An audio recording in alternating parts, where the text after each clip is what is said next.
In the middle of a thick African jungle, there was a small village called Ifula. This village was special. It was a place where people lived peacefully with nature. They grew crops in a fertile soil, caught fish from the rivers, and gathered food from the forest to survive. Life in Ifula was simple, but it was not always easy. In this village lived a woman named Mansa. She was a widow with 3 young children. Mansa was a strong woman who had faced many hardships. Her husband had died in a tragic accident, leaving her with an old, broken heart and the huge responsibility of raising her children alone. Every day, she worked hard to find food, and every night she listened to her children crying from hunger. Mansa was not like everyone else. She was known for her amazing cooking. Her food was so delicious that people in the village couldn't stop talking about it. Even when there wasn't much food, Mansa's meals always tasted magical. The smell of her cooking made people stop in their tracks, and her dishes left even the oldest villagers speechless with joy. But behind all the praise and attention, Mansa carried a heavy secret one that only she knew. Mansa was struggling. Every day she went deep into the forest, searching for herbs, roots, or anything she could trade for food. She walked for hours, her feet tired and sore, but she kept going because of her love for her children. No matter how hard she tried, it was never enough. Her children's stomachs were still empty, and her heart felt heavier with each passing day. The villagers often talked about her. Some admired her hard work, while others wondered how she made such tasty meals when everyone else was struggling. What is her secret? They whispered. Mansa heard their questions but never answered. The truth was, she didn't know the secret herself. She only had her determination and a small hope that one day things might get better. But deep inside, she was scared that her time and strength were running out. One day, something happened that changed her life forever. While searching in the forest, Mansa met an old woman. The woman's face was full of wrinkles, and her eyes looked wise and knowing. "My child," the woman said in a raspy voice, "I can see your pain. I know how hungry you and your children are. I can help you, but you will have to pay a price." Mansa was desperate. Without thinking too much, she took the strange jar the old woman gave her. That one decision would change not just her life, but the life of the entire village forever. Sometimes, when we are trying to survive, even the kindest hearts can lose their way. The days after Mansa met the old woman were filled with an uneasy quiet. The strange black jar was hidden in her small heart, but it felt heavier with each passing moment. The old woman's words echoed in her mind. "This powder will make any meal taste amazing, and you will never go hungry again. But it comes with a price." Mansa's desperation burned inside her like a fire that wouldn't go out. Every night, she heard her children crying from hunger. Her youngest, little Kofi, often held his belly and asked, "Mama, when will we eat like the others?" She had no answer, only tears. The thought of her children starving while she struggled to find food was unbearable. Finally, one evening, she made a decision. As the village became quiet at night, Mansa prepared a simple stew. She used the little meat. She had scraps of dried fish a kind neighbor had given her. With shaking hands, she opened the jar. Inside, the powder glimmered faintly, dark and strange, as if it was soaking up the moonlight. Its smell was strong and tempting, filling the air with a rich scent she had never experienced before. Carefully, she sprinkled a little into the stew and stirred. The change was instant.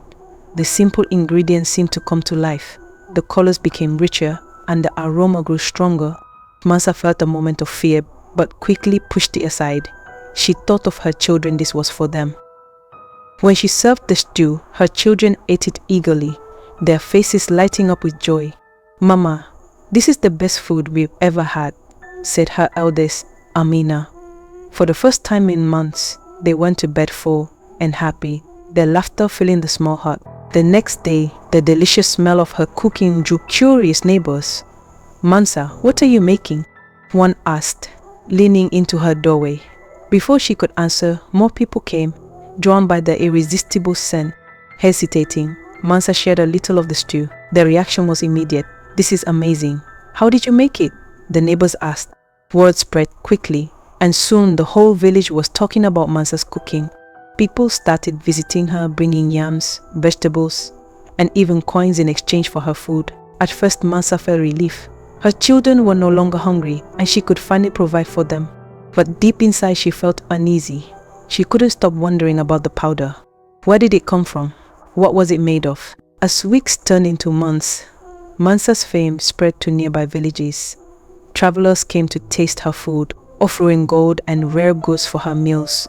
The once poor widow became a respected figure and her home was the center of the village. But as her success grew, so did her need for the powder. One day, while preparing a big feast, she realized the jar was almost empty. Panic filled her heart. She had come to rely on the powder so much that the idea of cooking without it scared her. What would happen if her food lost its magic? Would the villagers turn against her? Desperate, she went back to the forest, retracing her steps to the place where she had first met the old woman.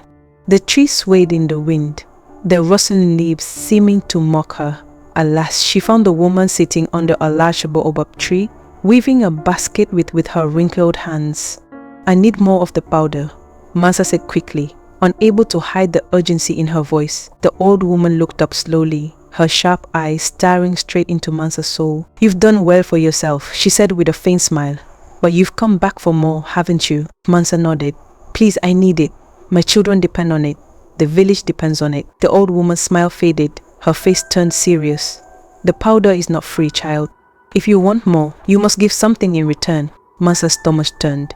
"What do you mean?" The old woman's voice became a low, chilling whisper. "Fresh meat. Not the kind that grazes in the fields or swims in the rivers.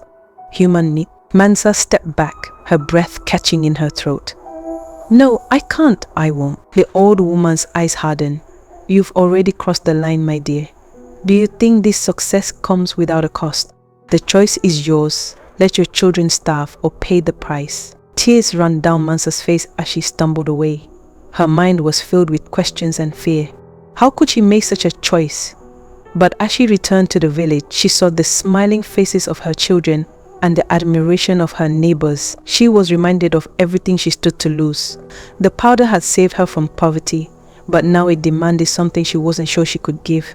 The weight of the decision pressed down on her, and as the sun set, Mansa knew her life would never be the same again. The struggle had begun, and the true cost of survival was about to be revealed. Mansa returned to the village with the old woman's chilling words echoing in her mind. Fresh meat. Not the kind that grazes in the fields or swims in the rivers. Human meat. Her legs felt weak as she stepped into her hut. She saw her children laughing and playing outside, their faces bright and healthy because of the meals she had made with the powder. But the jar was nearly empty. She had used the last bit of it for their dinner that night. That night, Mansa lay awake, staring at the ceiling. Her mind was full of fear and confusion. The old woman's words planted a terrible thought in her heart. Could she really do what the old woman asked? Would she? No, she thought. No matter how desperate, she could never hurt another person. But as the hours passed, the memory of her children crying from hunger kept coming back to her. Slowly, her resolve began to weaken. The next morning, the village was buzzing with excitement. A wealthy trader had come from another town to taste Mansa's famous cooking. He had brought baskets of yams, goats, and even a sack of gold dust as payment. "Mansa," he said in a loud voice, "I have traveled far just to taste your food. Don't lead me down." The villagers gathered around, full of pride. Mansa had become their treasure, their hope, but inside Mansa was panicking. The powder was finished. She didn't know how to create the magic everyone expected. Her hands shook as she prepared the meal. Without the powder, the stew tasted plain and ordinary. She knew it wouldn't be good enough. The trader had high expectations, and if she failed, everything she had built could fall apart. That night, while the village celebrated, Mansa slipped into the shadows.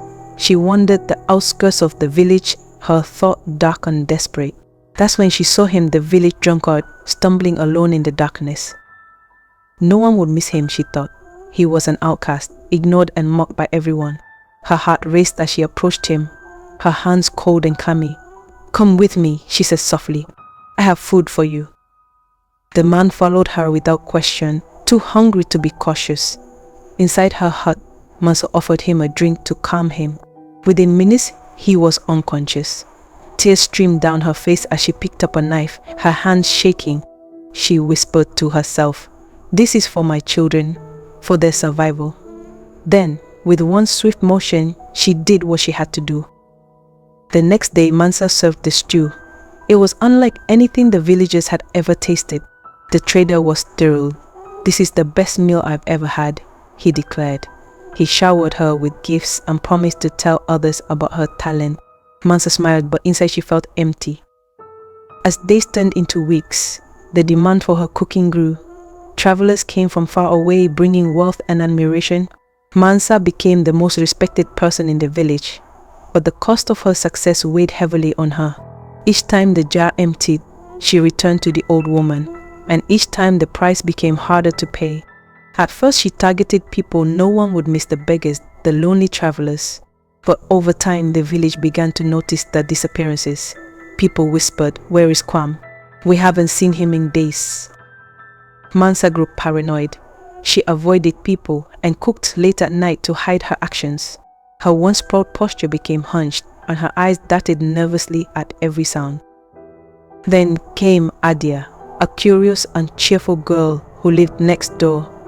She admired Mansa and often watched her cook through the window. One day, Adia asked innocently, "Mansa, why does your food taste so different from everyone else's?" Mansa felt a chill run down her spine. She forced a laugh and said, "It's just the spices I use." But Adia's words stayed with her, fueling the doubts growing among the villagers. The final blow came during a stormy night. The old woman's hut in the forest was struck by lightning and burned to the ground.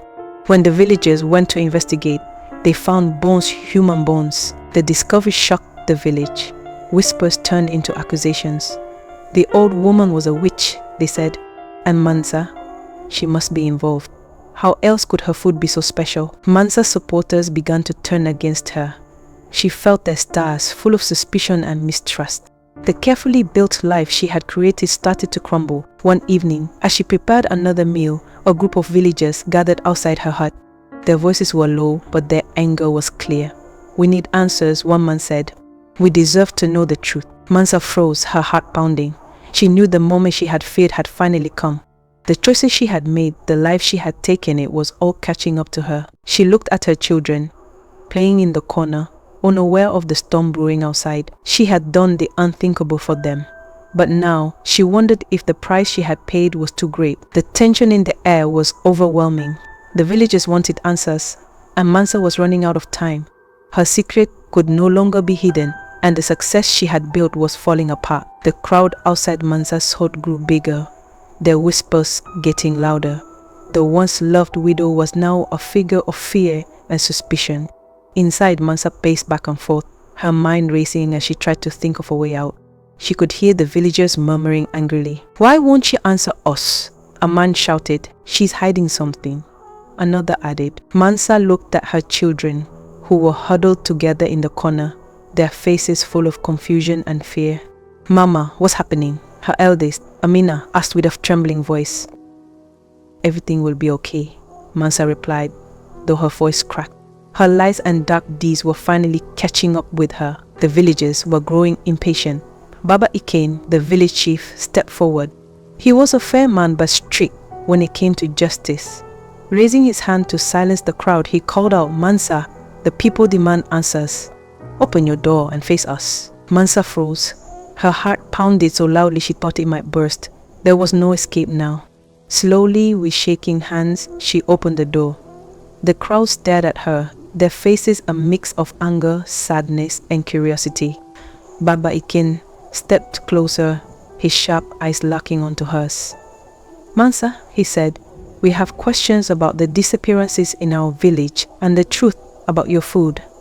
Tell us, what have you been hiding?" Mansa's lips quivered, but no words came out. The villagers stared at her, their judgment burning into her. The silence felt unbearable. Finally, one of the elders spoke. "Mansa, we found bones in the witch's hut. Human bones. You were the only one who dealt with her. What do you know about this?" The words hit Mansa like a blow.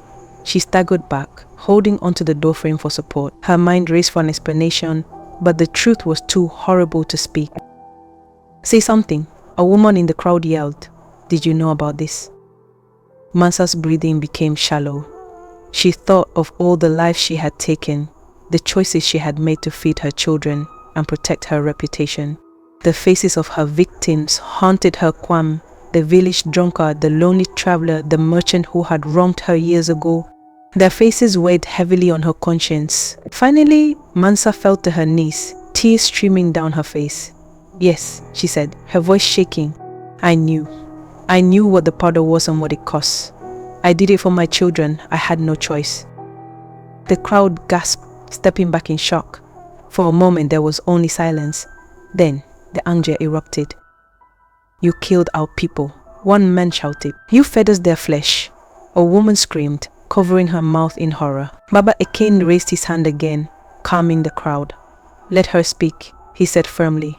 "Mansa, explain yourself." Mansa wiped her tears, trying to gather her strength. "I was desperate," she began. "My children were starving, and I had nothing to give them. The old woman promised me a way to save them, to save us all. But I didn't understand the price I would pay. She told me I needed fresh meat, human meat, to make the powder work. At first I refused, but..." Her voice broke as she looked at the villagers, the people who had trusted her.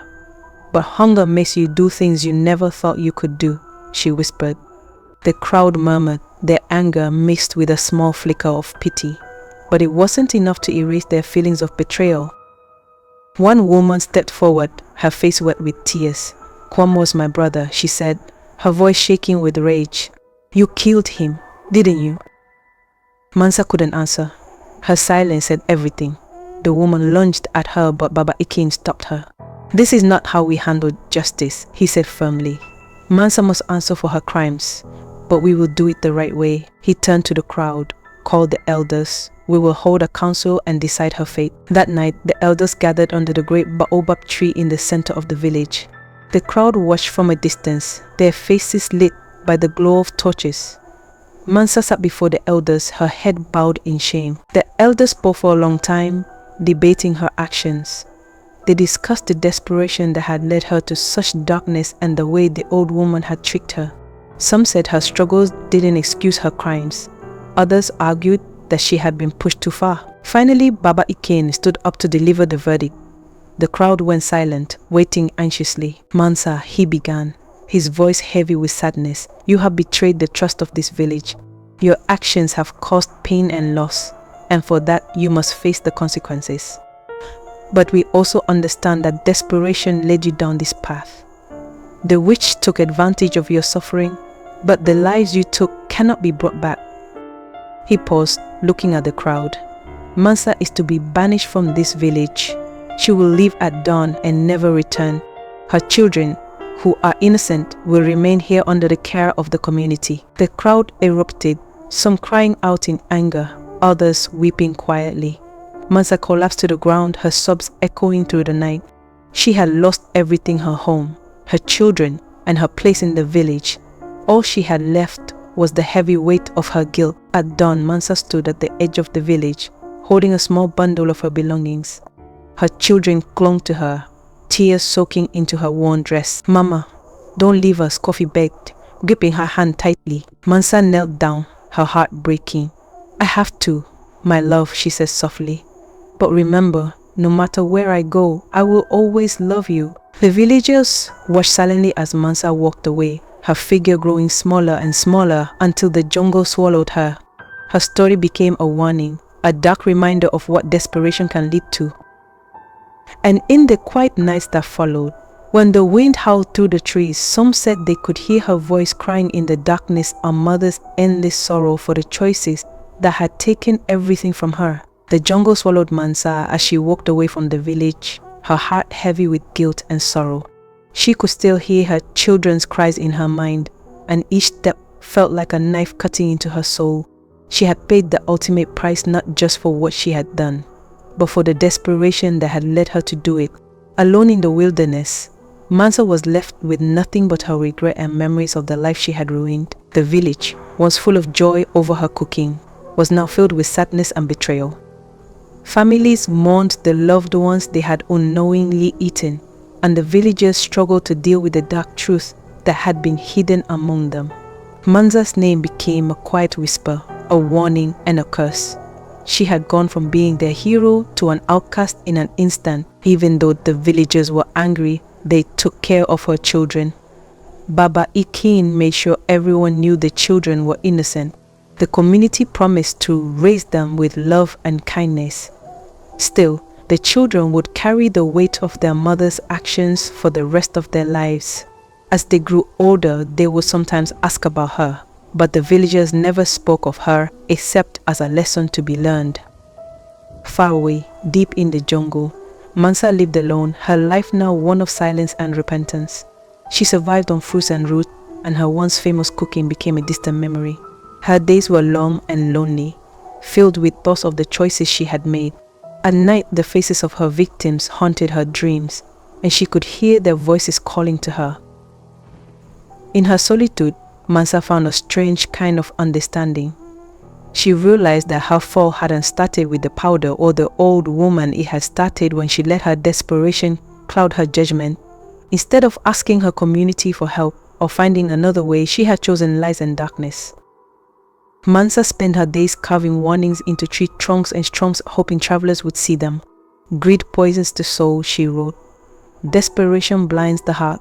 It was her way of making up for her mistakes, trying to stop others from making the same choices. Back in the village, her story became a legend. Parents told their children about the widow who let hunger and greed push her to terrible actions.